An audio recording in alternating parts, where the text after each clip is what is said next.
Estamos considerando a preciosa e relevante mensagem do Senhor Deus através do profeta Amós nos meados do século VIII. E temos percebido a relevância e a atualidade da palavra de Deus. Há quem diga e defenda que a Bíblia precisa ser atualizada. Grande equívoco. A sua relevância é extraordinária, porque a palavra de Deus, ela é viva e eficaz, ela saiu da boca de Deus e ela trata dos grandes e graves problemas que afligem o ser humano e sua alma.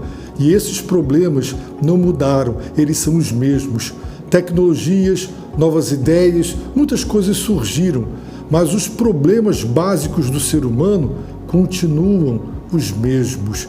E Amós entregou para o povo de Israel, ele era um estrangeiro, ele era de Judá, foi tirado do seu trabalho e na qualidade de estrangeiro se dirige a uma nação que não era sua com o recado de Deus. E como temos visto, Amós entregou a denúncia de Deus dos pecados das nações vizinhas e inimigas e o justo juízo de Deus, o severo juízo de Deus, e eles provavelmente vibraram e pensaram: agora chegou a nossa vez de ouvir promessas maravilhosas de vitória e de êxito.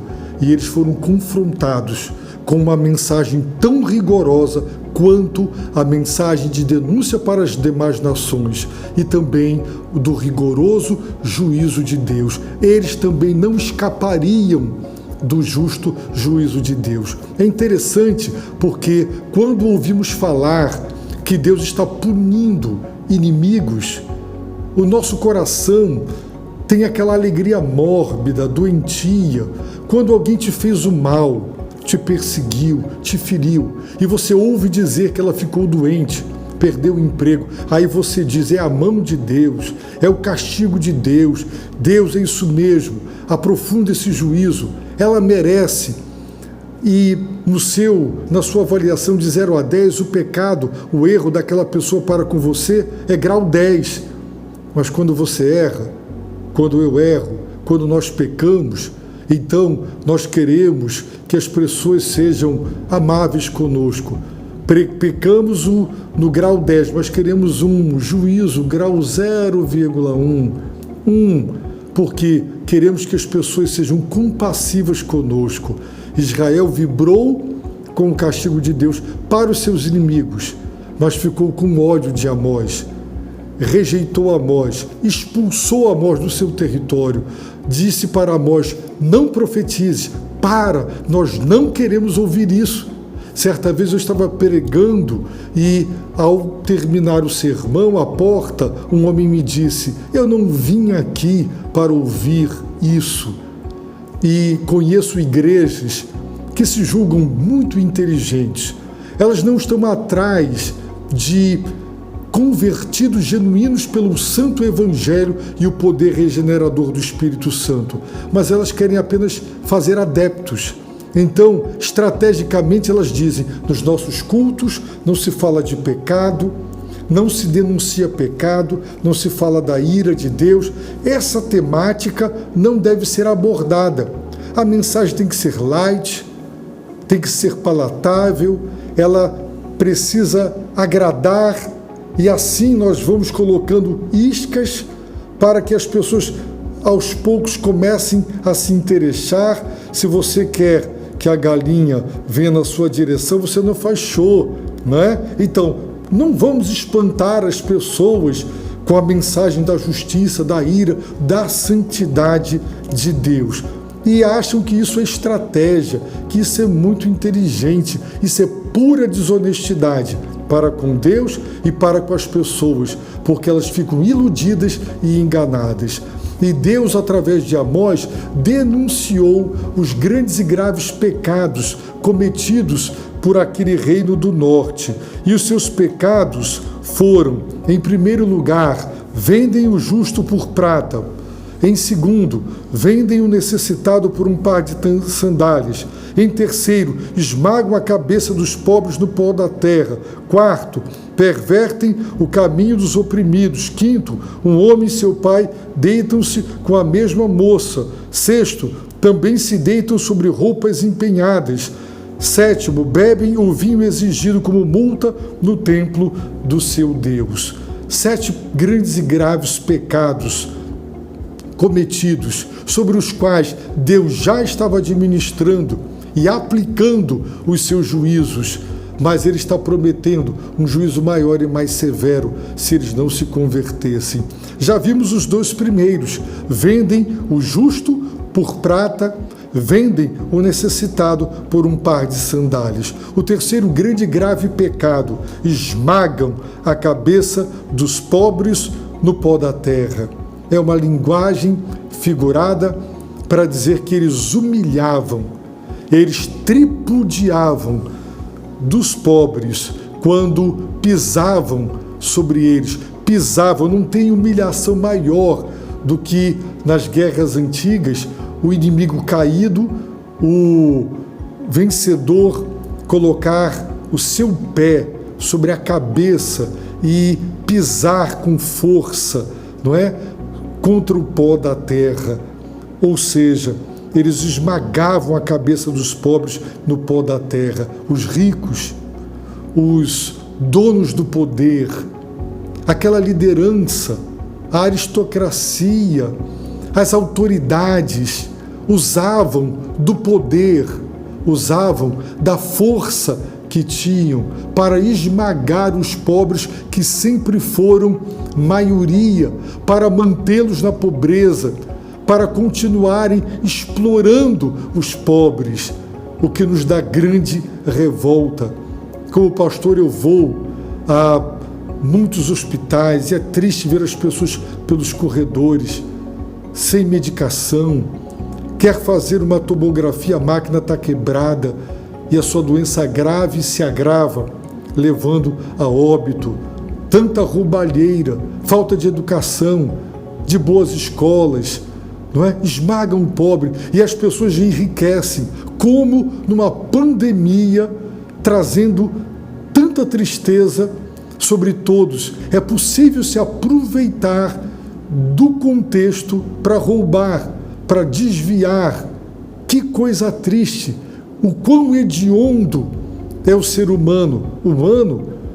Nós não temos nada de humanos.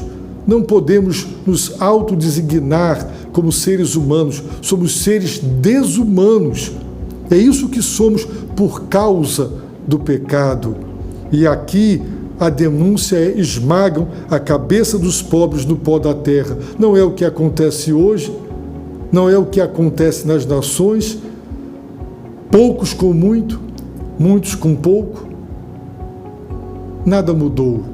Ah, sim, computador, tecnologia, Wi-Fi, isso não se tinha no passado, mas a opressão continua a mesma. Vejamos o próximo pecado: pervertem o caminho dos oprimidos. Os oprimidos, os pobres esmagados, tripudiados, têm o seu caminho pervertido. Eles colocam obstáculos, corrompem, compram e fazem com que os oprimidos tenham o seu caminho que era reto, tortuoso agora. Perverteram o seu caminho, tiraram seus direitos, suas oportunidades. O caminho nos quais eles andavam é pervertido por essas autoridades, por estes líderes que usam da força e da corrupção. O outro pecado grave denunciado: um homem e seu pai deitam-se com a mesma moça, profanando assim o meu santo nome. Era comum nos cultos pagãos de todas as nações e dos cananeus, os habitantes da terra, como também encontramos já no Novo Testamento em Corinto, prostitutas sacerdotisas, não é? E as pessoas misturavam a práticas rituais para agradar os deuses da fertilidade e os deuses das chuvas e etc., os falsos deuses. E eles prestavam um culto misturados com relações sexuais, com prostituição, e pagavam por isso.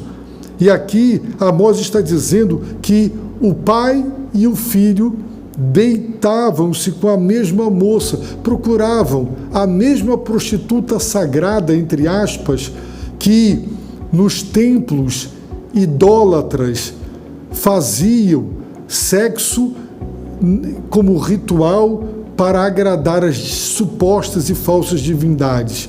Outros intérpretes explicam que um homem e seu pai deitam-se com a mesma moça para dizer que era uma escrava, que pertencia àquela família.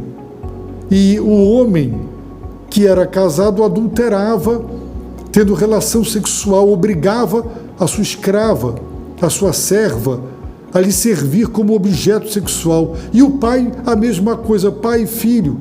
Então, obrigavam as servas, as escravas, a terem relações sexuais, pervertendo o direito daquela mulher de ter marido e de não ser violada, não ser usada e abusada. E hoje a pedofilia está aí. Quantos homens, quantos parentes são capazes de pegar meninas indefesas, pessoas necessitadas, crianças, tem pais e tem lugares no interior e nas capitais onde, para pagar a dívida com o credor, entrega a filha para que a sua virgindade seja tirada. Esse é o preço. E violam o direito, destroem a alma daquela menina que é violada por mero prazer, por mera cobiça. E aqui Deus está denunciando a perversão. Pai e filho deitando-se com a mesma moça. É a denúncia de Deus contra o uso e o abuso ilegítimo. Seres humanos devem ser amados e não usados, não são coisas. E Deus anunciou um severo juízo sobre eles por causa disso. E os pedófilos terão também o severo juízo de Deus. Aqueles que se valem da sua força física para abusar ou do seu dinheiro para usar, prestarão contas com Deus. Todo pecado será punido, porque Deus é justo. Por isso, se arrependa. Se você pratica isso, se arrependa enquanto é tempo, porque você vai cair nas mãos do Deus vivo. Arrependa-se, confesse seus pecados e busque em Jesus Cristo o perdão, a libertação e a transformação que só Ele e seu Evangelho podem lhe dar. Ainda é tempo. Enquanto é tempo, se arrependa, escape da ira vindoura.